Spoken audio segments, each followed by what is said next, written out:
When native people cast about for an American animal to carry their creation stories, the intelligent survivor Coyote became Deity Coyote, an avatar for humans who taught them about human nature for thousands of years. I'm Dan Flores, and this is the American West. Brought to you by Velvet Buck. Still in barrel, Velvet Buck arrives this summer, just in time for the season that calls us home. A portion of every bottle supports backcountry hunters and anglers to protect public lands, waters, and wildlife. Enjoy responsibly.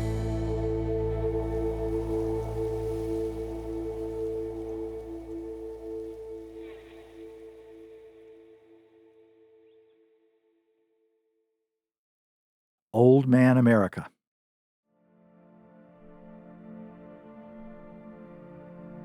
In the remotest time of early North America, after he had molded mud from the ocean bottom into mountains, plains, and forests to create the essential topography of the continent, Coyote was going along. He had placed stars in the sky, some as pictures, some as a latticed road across the night, some tossed willy-nilly into the inky black. He had arranged the year into 4 seasons, and he had populated the world with humans. As the special helper of the Creator, who seemed not especially interested in any of this hands-on creation work himself, Coyote had killed monster after monster on behalf of his human charges, who he had then located in good, monster-free spots across America. He had released animals like buffalo from underground and, admittedly with a few unlucky mistakes, had placed salmon and other fish in many of the rivers. He had invented penises and vaginas and taught humans what to do with them, and had created a sexual division of labor among men and women. The first technology in the form of fire came from Coyote. Then, not without some remorse, he had introduced death to the world. Now, with all these fundamental creations in place, Coyote had no intention of stepping into the background or hiding himself. He wanted to enjoy how much humans appreciated his creativity.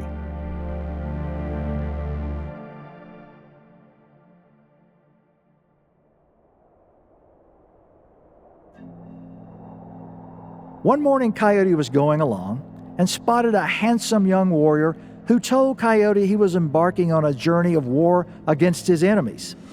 Although Coyote was actually a peaceful sort who thought war and battles to the death were very bad ideas, he told his new companion that he was a famous warrior and would be indispensable on the quest. That first night, the warrior said, they would camp at a place called Scalped Man by the Fire. Coyote did not like the sound of that. At the camp, Coyote relaxed while the warrior cooked and did all the chores. Then Coyote took the best pieces of the meal for himself, even laying extra meat over his chest and legs in case he woke hungry in the night. Sometime in the night, Coyote heard a sound, and when he looked, there was Scalped Man standing over him. Quick as he could, he swung his club, but somehow what he hit was his knee, which caused him to yowl in pain, waking the warrior.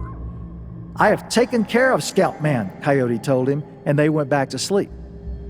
Having clubbed his own knee, Coyote limped through much of the next day, but made it okay to a camp called Cooked Meat Flying All Around. But when Coyote heard the warrior describe the next night's camp, where the arrows fly around, his knee suddenly took a turn for the worse. Coyote lagged far behind that next day, hoping for a camp somewhere else, but the warrior led them on. That night, arrows began to fly from every direction. The warrior stood and caught one after another, while Coyote twisted and twirled and crawled on the ground, trying to avoid them, until one arrow grazed his arm. "I've been killed," Coyote shouted.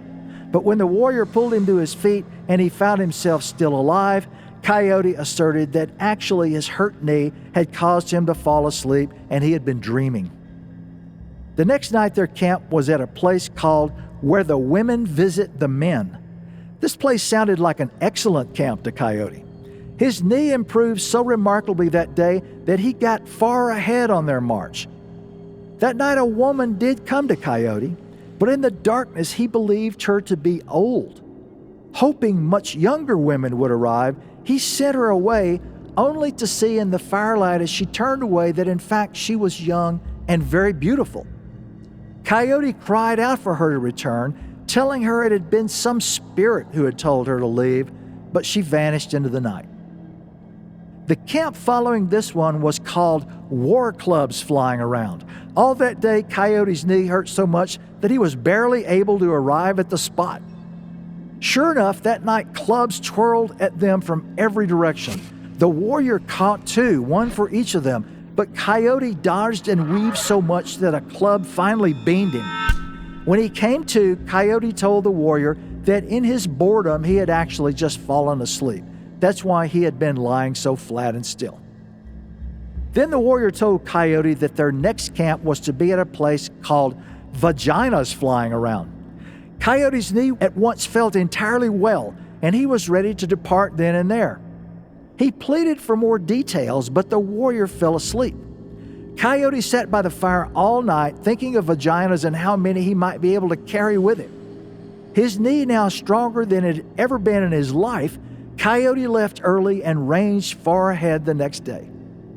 That night, as promised, vaginas began to sail into camp, and Coyote could tell they were just the kind he liked, young and plump.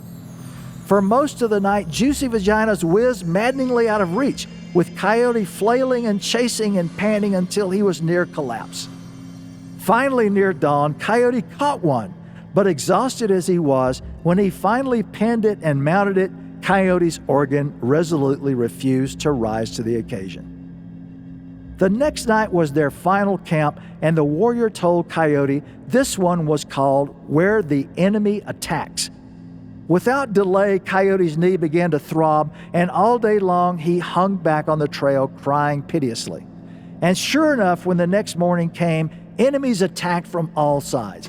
Coyote at once ran for far horizons, but was overtaken, clubbed, and scalped. Meanwhile, the warrior subdued all his enemies, then looked for Coyote. When he knew all was clear, Coyote stood and announced that he was going along now, but the warrior should consider himself lucky that he had happened upon Coyote, otherwise he would have had to engage in this adventure with no help at all from a famous warrior.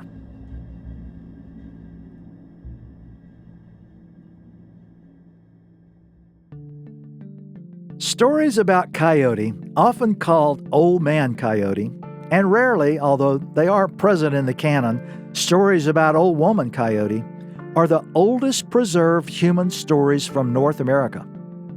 The truth is that Coyote, spelled with uppercase, a capital C, to distinguish the deity version from the ordinary coyote trotting by while you read, is America's oldest surviving literary figure. He is also the most ancient god figure of which we have record from the continent. When Siberian hunters first started boating down the coastlines or crossing Beringia, at some point in their entry of northwestern America, they began to encounter coyotes, wolves they knew from Asia, and well enough that at some point in their migration, these first Americans arrived with domesticated ones, wolf-like dogs whose wild ancestors in those times were recent. But by the time of the Clovis people, at least, who spread to America more than 13,000 years ago, continental coyotes were familiar creatures. Intriguingly, something about coyotes captured the imaginations of these first Americans. Religious explanations for the world and how it works are untold thousands, maybe millions of years old. So these former Siberians arrived with intact religions and deities. But as these first human residents settled in from California to the Mississippi River, from the Pacific Northwest to future New Mexico and Arizona, Coyote emerged as the deity of the ancient continent. No one knows when this happened or exactly how Coyote came to embody so many different people's creation stories and ruminations on human nature. All we know now, based on the oral coyote stories collected among American Indians and set down by 19th and 20th century ethnographers and folklorists, is that there were thousands of coyote tales. No other native deity in America came anywhere close to producing a body of oral literature to rival them. The story here about Coyote and his knee, although written in my own voice, in its original form was collected from the Wichitas of the Southern Plains. But the opening paragraph of this episode I distill from several groups from all over the West: the Navajos in the Southwest, the Crows on the Northern Plains, the Karak and Wasco in California, the Menominee of the Great Lakes, the Colville and Klamath of the Pacific Northwest, and the Salish and Blackfeet from the Northern Rockies. For almost all of the past 10,000 years, west of the Mississippi River, Coyote has been America's universal deity. Originally, he was a Paleolithic god, but he survived the millennia to appear among agricultural peoples like the Wichitas. Ultimately, his fame reached as far south as the Aztecs, who knew him as Coyote. Old Man Coyote truly is Old Man America.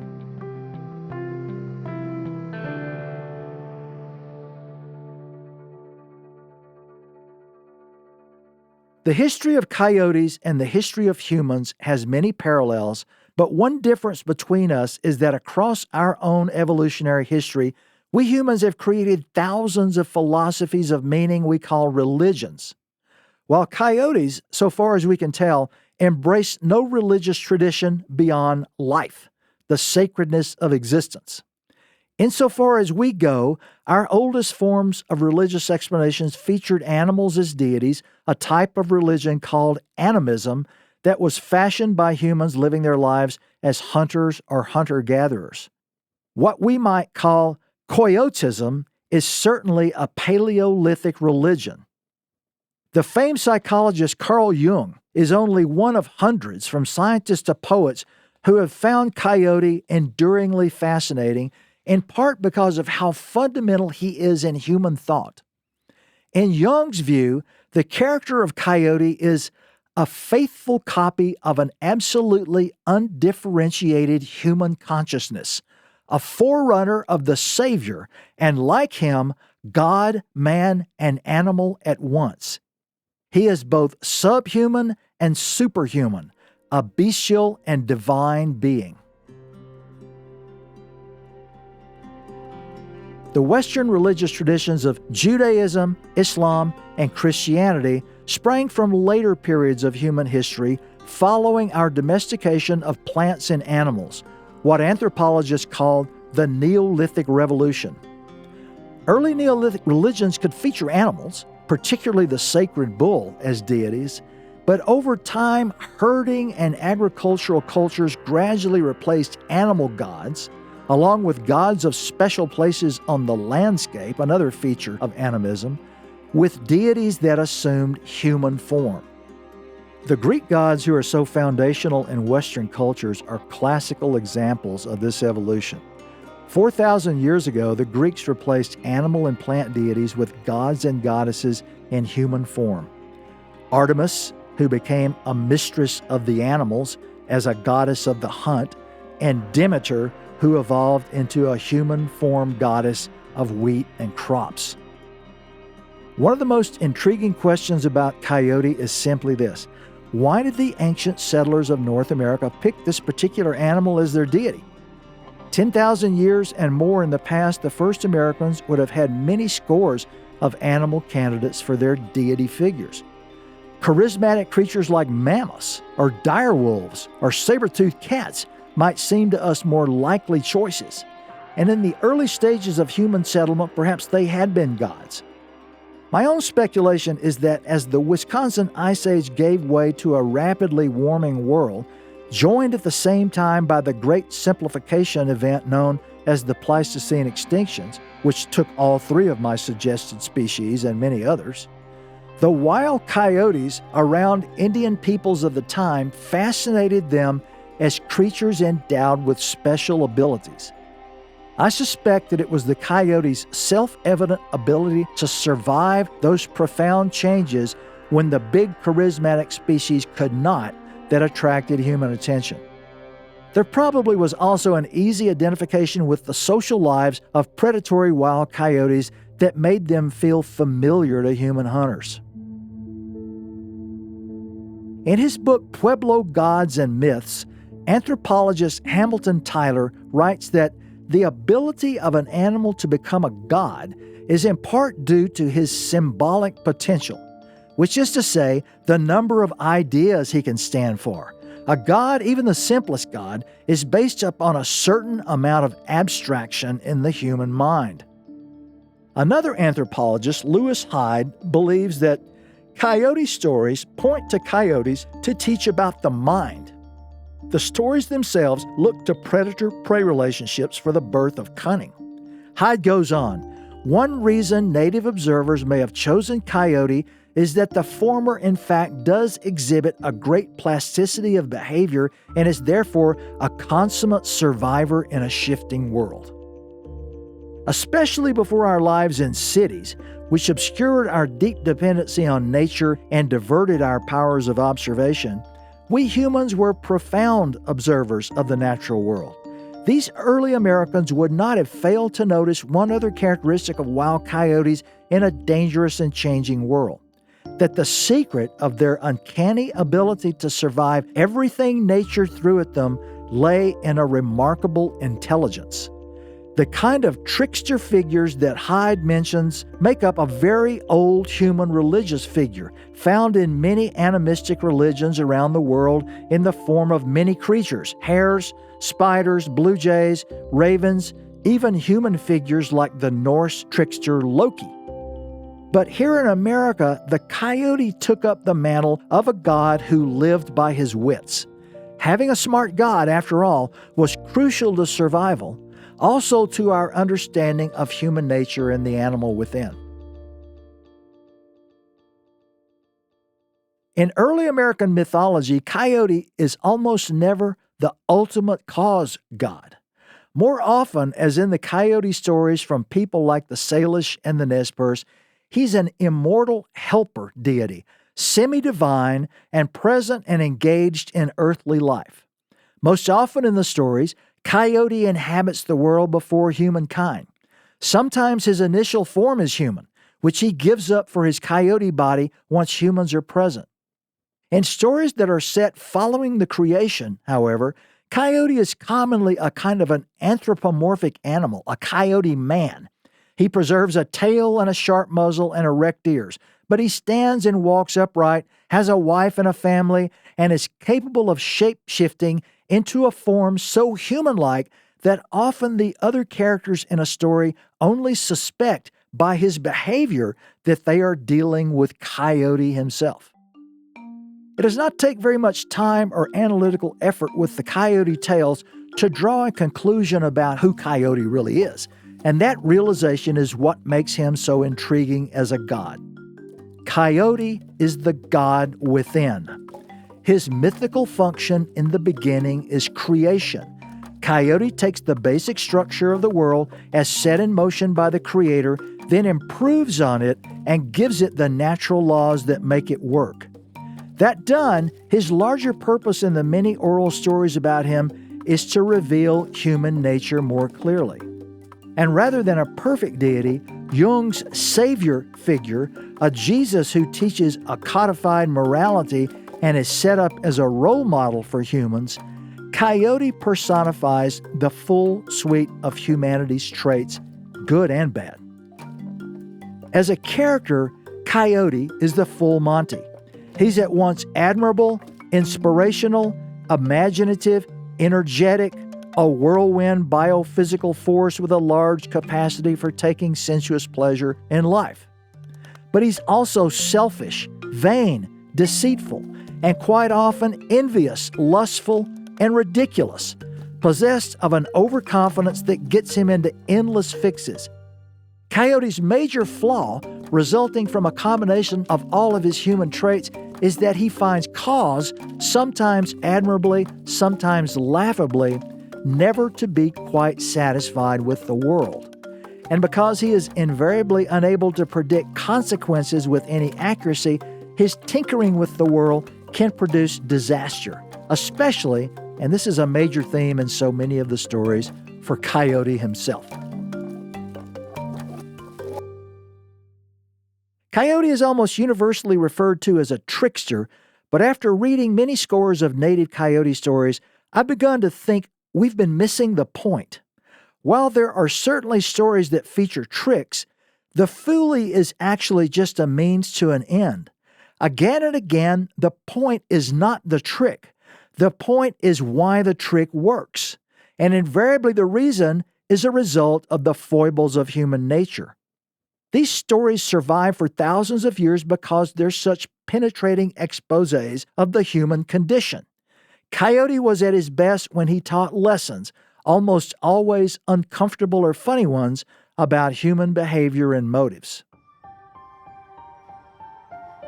As North America's oldest surviving deity, Coyote has bequeathed us a continental world of imagination, creation, artistry, also hubris and trouble. It's difficult not to see the coyote impulse writ large in humanity. Indeed, to my mind, therein lies a test for stories about Old Man America.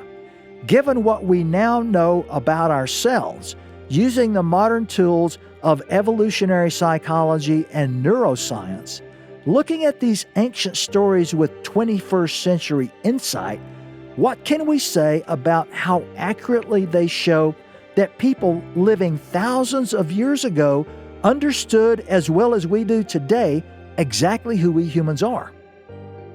The acquisition of status in games of romance and love, experiential jolts to enhance neurochemistry and mood states, a mind conflicted over sin and virtue. For the long ago Americans who selected wild coyotes as a suitable avatar for their earthly deity, then worked out so many stories about him, what better subjects for the adventures of their coyote god than these? No doubt over the centuries, storytellers of Mark Twain-like brilliance dazzled audiences late into the night with the many astounding adventures of Coyote and romanticized their people's trajectory through time. Coyote often operates as the very god of Richard Dawkins' selfish gene, in which form his character is usually that of a self-absorbed buffoon. The story's arc then holds up such behavior in plain view for comic ridicule. Coyote stories were wildly entertaining. It was, still is, perversely pleasurable to observe a character who so blithely ignores rules and restrictions, usually with predictable results, although benefits from rule breaking happen often enough with Coyote to keep things interesting.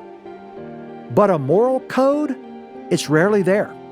Nor are there promises of eternal life, salvation from death, that ancient and oppressive burden of our self-awareness. What Old Man America teaches us instead is delight in being alive in a world of wondrous possibilities. Coyoteism is a philosophy for the realists among us, those who can do a Cormac McCarthy-like appraisal of human motives but find a kind of chagrined humor in the act, who may think of the human story as cyclical, even predictable, because human nature never seems to change.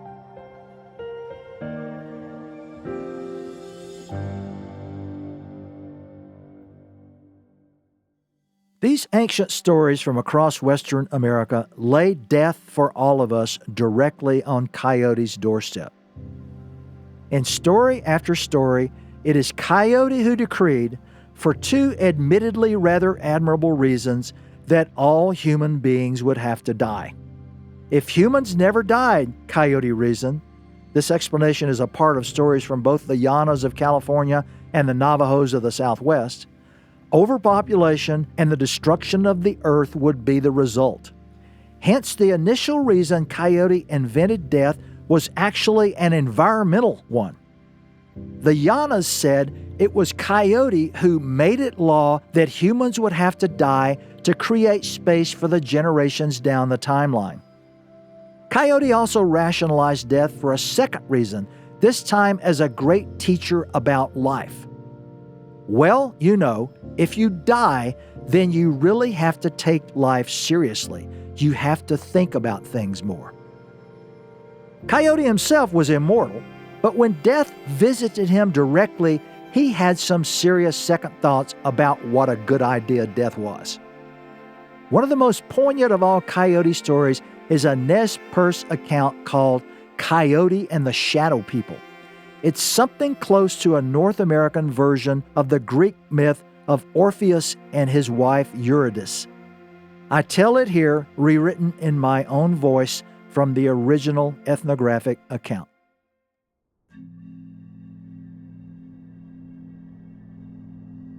Coyote and his wife were living happily when she became sick. When she died, Coyote was overcome with grief and loneliness.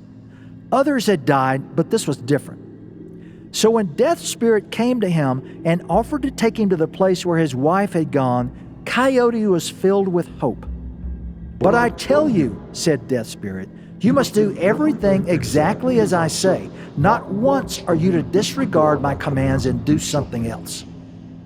So Coyote traveled with Death's spirit, thinking of his wife, but noticing that his guide was very difficult to see and follow. He looked more like a shadow than anything real. When he pointed out herds of horses in the plain over which they traveled, or bushes covered in service berries, Coyote saw nothing. But he exclaimed over the horses and pretended to eat the berries. Soon enough, the guide announced that they had arrived and led Coyote to where his wife was said to be sitting with many others inside a very, very long lodge. Again, the spirit cautioned Coyote to do exactly as he said. Coyote made every effort to do so, but while he felt the spirit's presence, as far as he could see, they were sitting in an open prairie. But Death's spirit told him that conditions were different here, that when night fell in the living world, it would be dawn in this place. Sure enough, when night fell, Coyote began to hear people whispering. He began to see many fires in the lodge and to recognize old friends whom he greeted and was able to walk about with and reminisce. And he was overjoyed to find his wife at his side. Late in the day, the people began to grow faint and hard to see. Then the spirit came to him and told him that as dawn came in the living world, night came for them, but that Coyote should remain where he sat and not move, and Coyote said he would. When dawn came, Coyote found himself sitting in the open prairie. As instructed, he remained there all day, broiling in the heat, but sitting as he had been told. This went on for several dawns and several nights, with Coyote's friends and his wife returning and making merry, then fading as dawn came, and Coyote waiting patiently in the heat of the day. Finally, after too long, the Death Spirit came to him and said, "Tomorrow you will go home. You will take your wife with you." He told Coyote they would travel for 5 days and pass 5 mountains, and that while he could talk with his wife, no matter what, he should not touch her, that he should never lay a hand on her until they had passed the last of the 5 mountains. Then the spirit admonished Coyote, "You, Coyote, must guard against your inclination to do foolish things." At dawn, Coyote and his wife started out, although Coyote could barely discern her. But when they crossed the first mountain, Coyote could feel her presence more strongly. When they camped on the homeward side of the second mountain, she became clearer to him, and in the next camp, beyond the third mountain, clearer still. Now they were making their 4th camp with only the final mountain to cross the next day, and Coyote could at last see his wife's face and her young body. She was almost a living person again. Coyote had dared not reach out to her before, but now, looking at her right there with him, he was overcome with joy at having her again, and so impulsively ran to embrace her. "Stop, stop, Coyote," she cried. But it was too late. At the very instant he touched her body, she vanished. On learning of Coyote's folly, Death Spirit was furious, and he did not hesitate. "You, Coyote, were about to establish the practice of returning from death. Only a short time away the human race is coming, but you have spoiled everything and established for them death as it is." At this, Coyote hung his head and wept. But then he had an idea. Drawing himself up, he retraced the journey he and Death Spirit had made. He tried with all his might to see the horses, taste the service berries. He found the spot where the long lodge had stood, even where he had sat with his wife beside him. And when night fell, he strained to hear voices and see fires. When dawn came, Coyote found himself sitting in an open, empty plain.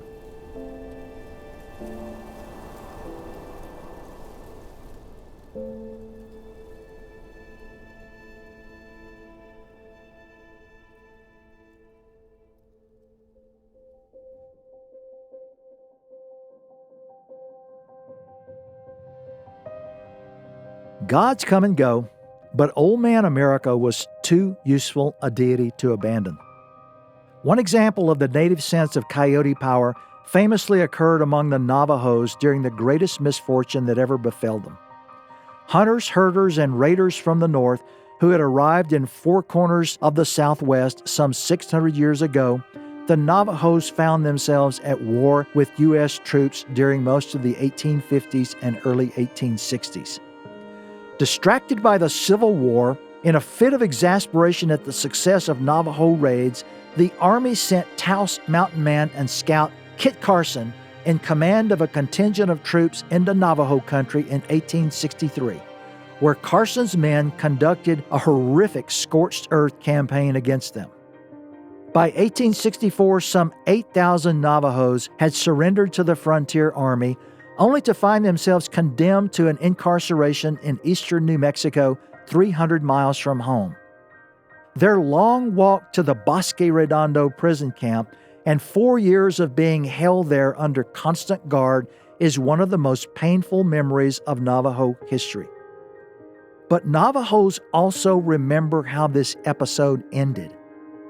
After years of pleading to return home and frequent breakouts of small groups that fled westward across New Mexico, in 1868 the U.S. finally agreed to allow the Navajos to return to their homeland. In Navajo oral tradition, the act that accomplished this longed-for release was not negotiation or pleading, but their ritual performance of a Coyote Way ceremony, which infused Navajo leaders with enough Coyote power finally to effect their release. Coyote power, surviving by one's intelligence and wits when others cannot, embracing existence in a mad, dancing, laughing, sympathetic expression of pure joy at evading the grimmest of fates, exultation in sheer aliveness, rueful chagrin at our shortcomings. These are the lessons old man America has been granting for thousands of years. Through those flashing canines, Coyote spoke truth, and he spoke it across an unfathomable expanse of time.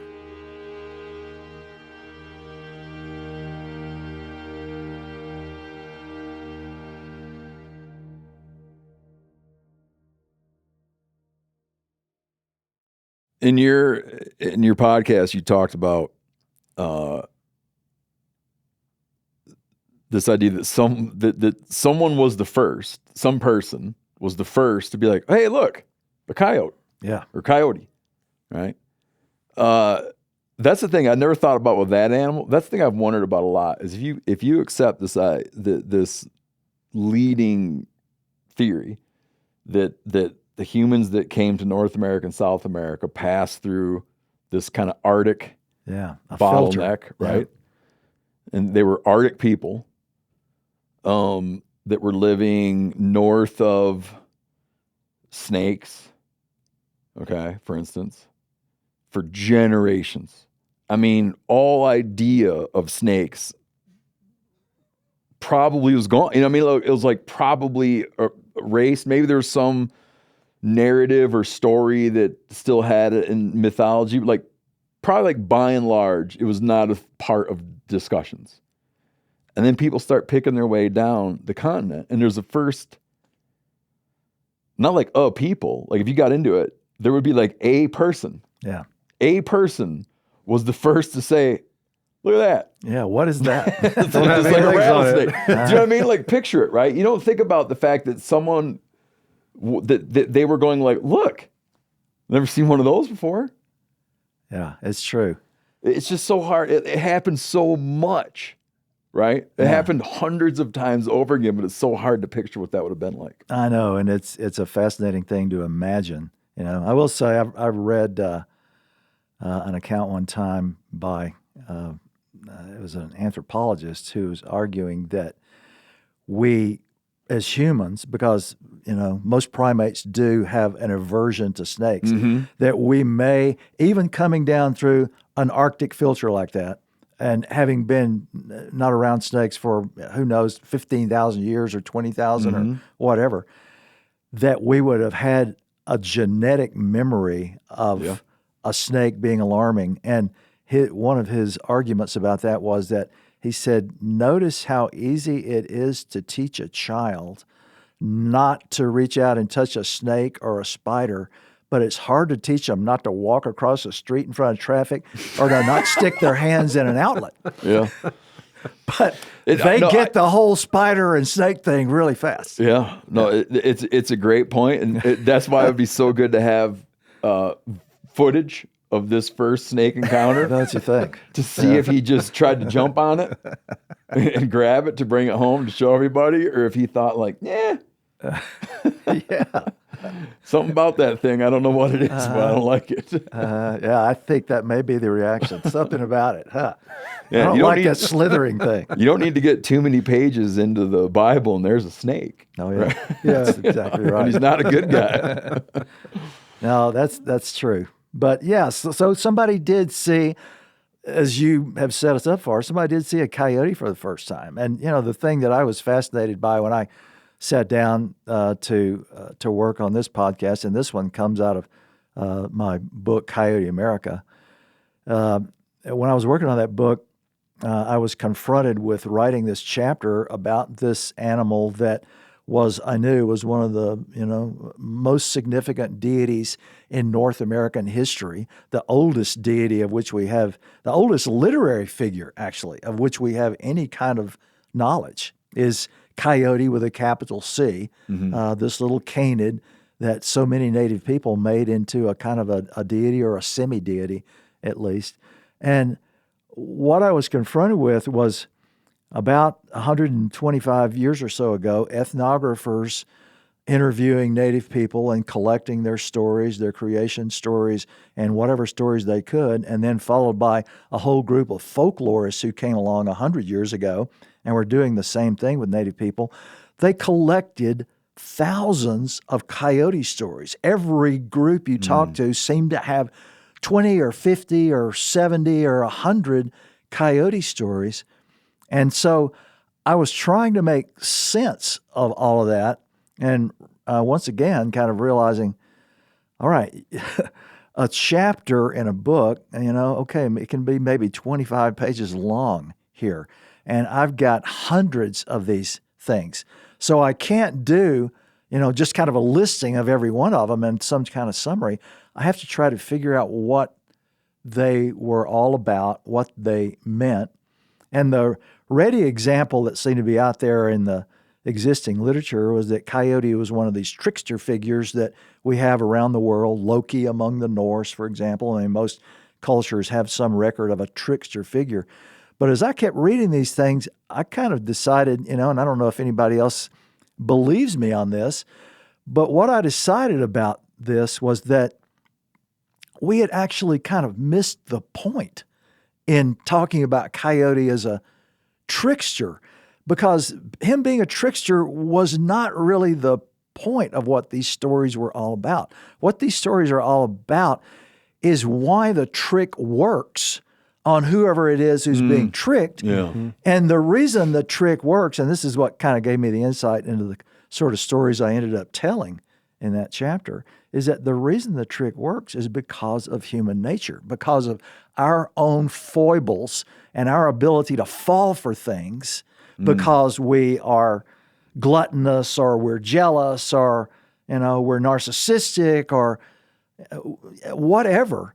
It's like the 7 deadly sins. That's kind of what many of the Coyote stories are about. And so they're actually instruction in human nature and how easy it is to fool somebody or trick somebody because of who human beings are. And to me, that seemed to be a more interesting thing about these stories than that just Coyote was a trickster. Mm-hmm. I think obviously this is a story of people projecting ideas and values and thoughts on this animal, but there's a reason. There's also a biological basis for it, right? Yeah. There's a reason it's not rock stories or snake stories or, turkey stories, right? I wonder if you can kind of, you obviously covered it in the podcast, but distill down what it is about the coyote that makes it such a natural foil for people. Yeah, that's a great question, because obviously, say 10,000 years ago or, further back in time when people are first here. And we don't know how far back the coyote stories go, whether they were present during the actual Paleolithic, where there were Pleistocene stories, or they occurred after that. But they're obviously old. There doesn't seem to be anything any older. And so what you have to then kind of come up with an explanation for is, why pick that animal? I mean, if indeed the stories go back into the Pleistocene, I mean, you've got mammoths around. You've got saber-toothed cats. If you're looking for a deity, what better deity can you come up with than a steppe lion or something? And yet the animal that's come down to us in North American history as the animal they picked is this little small 35-pound, junior wolf. And so there had to be an explanation for that. And as I cast about for explanations to try to figure it out, I thought, well, okay, so one of the things is, clearly, coyotes are survivors of the extinctions in a way that saber-toothed cats or ground sloths or steppe lions aren't. Those all disappear. Coyotes survive, so they're still around, and therefore you've come up with a deity figure that is still present in your world that you get to see, or at least see some examples of. But the other thing I decided that probably played a role in it, and this is a result of reading a lot of those coyote tales from the various native groups, coyote, the animal out there in nature, is a supremely intelligent creature. That's why they have survived down to the present day. No matter what we've been able to throw at them, whatever poison, whatever trapping, whatever helicopter shooting, they are still here. And they're not going anywhere. In fact, they've spread across all of North America and are becoming one of the first animals since the Pleistocene to cross the Isthmus of Panama into South America. Mm. So there's something about them. They're obviously extremely successful. That success is based on, I think, an observable intelligence. And I think Native people thought of them, and that's what I argue in Coyote America, is they thought of them as avatars, as stand-ins for humans in the world, where you could watch the coyote as it went through the world and watch what it did and how it survived and think, that's a good example of how you do that. And so as an avatar for humans, as a stand-in for humans in the world, I think you start to get some recognition of, this is the kind of deity figure they came up with. Mm-hmm. And it's and we can talk about this if you guys want to, but one of the interesting things about Coyote to me is this is a very different deity figure than, say, a Jesus or something, or a Mohammed. I mean, this is not a God figure who lives the perfect life and offers himself up as an example for everybody else because of his perfection. In fact, he's kind of a deity figure that you laugh at because he exhibits so many of the obvious characteristics of human beings. Something I can't help but wonder about with coyotes is, what was their initial behavior like around people? And when I say that, what I'm referring to is it's really well documented that animals gradually learn how to deal with people. Yeah. And we have some like pretty recent scenarios, right, of like whalers out in the Pacific or elsewhere, coming across islands that hadn't been previously colonized by humans.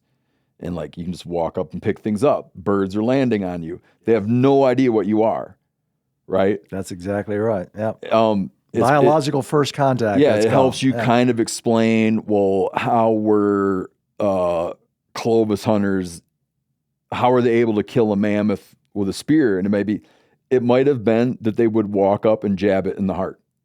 Like, it might have been, Well, it stood and looked at them. Yeah, right. so it probably picture was. so picture two, if you picture like as kind of sly and opportunistic as that animal is, picture it being, from his perspective, seeing a human or a group of humans who got a camp and they got stuff they killed and they got dogs running around. Like, what is his attitude toward them?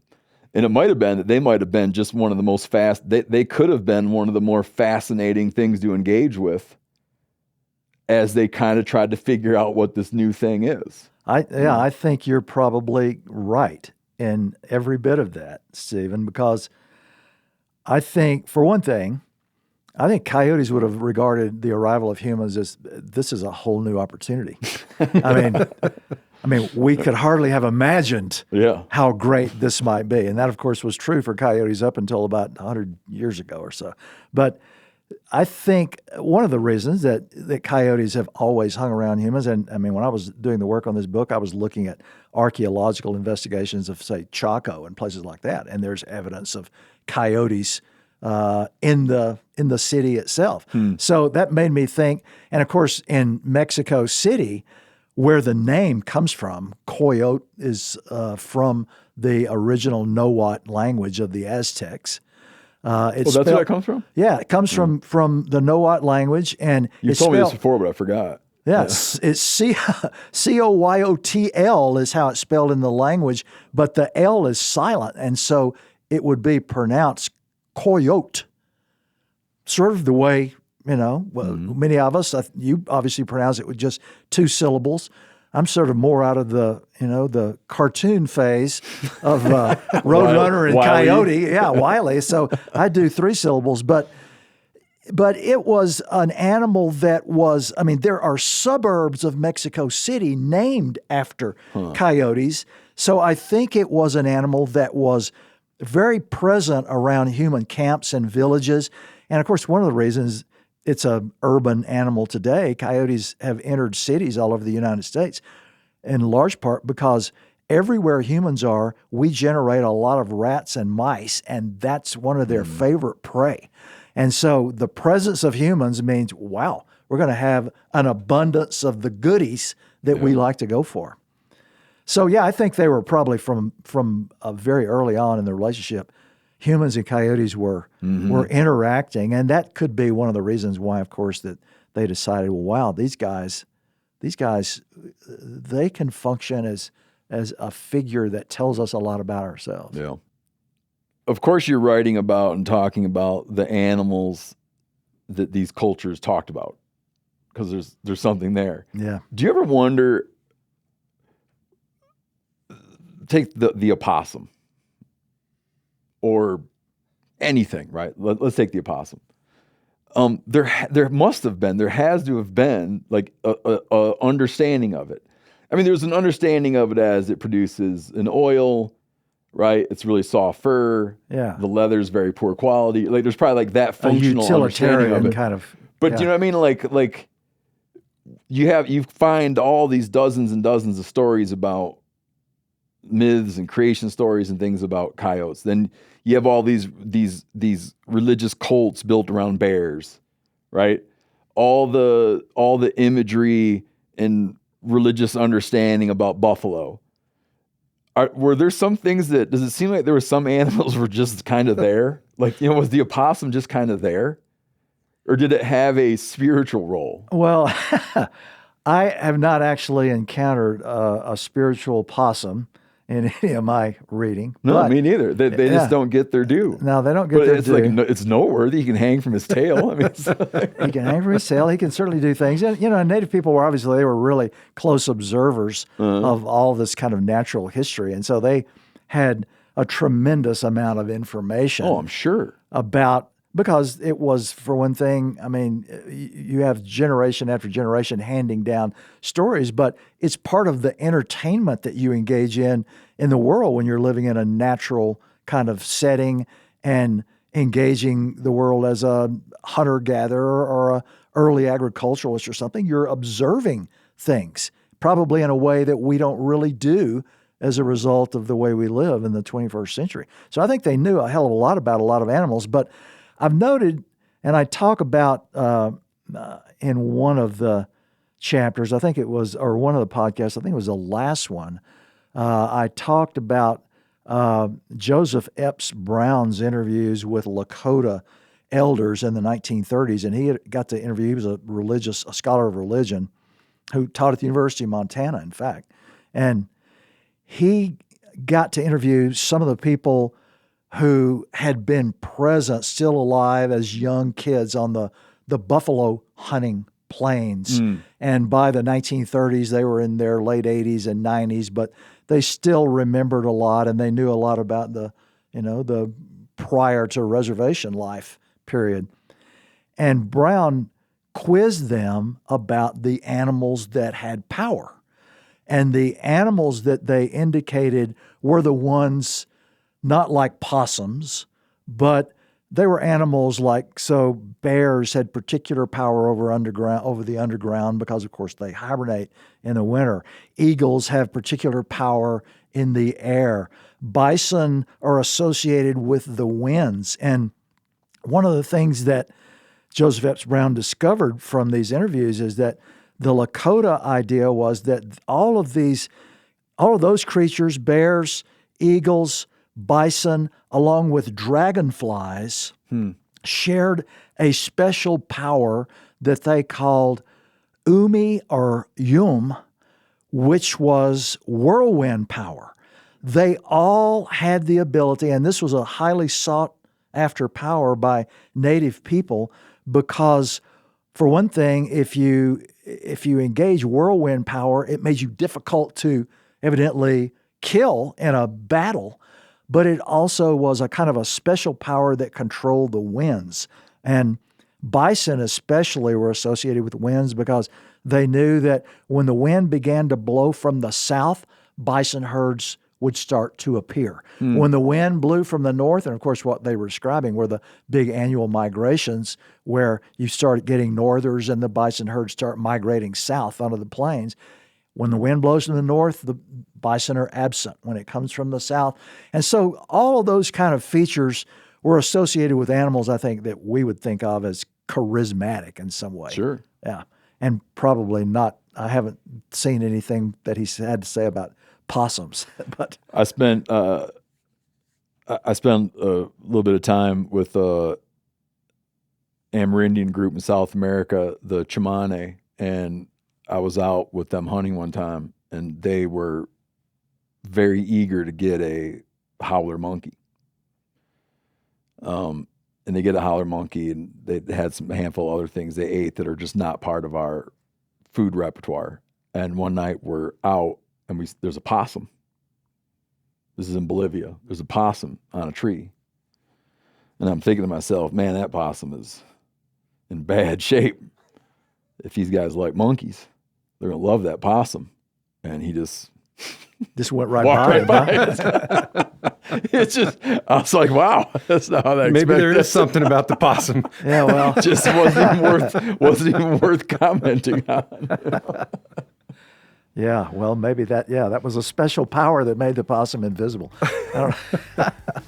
Well, Dan, thank you, man. Appreciate you taking the time to talk, and I'm looking forward to the next show as usual. All right, thank you, Stephen.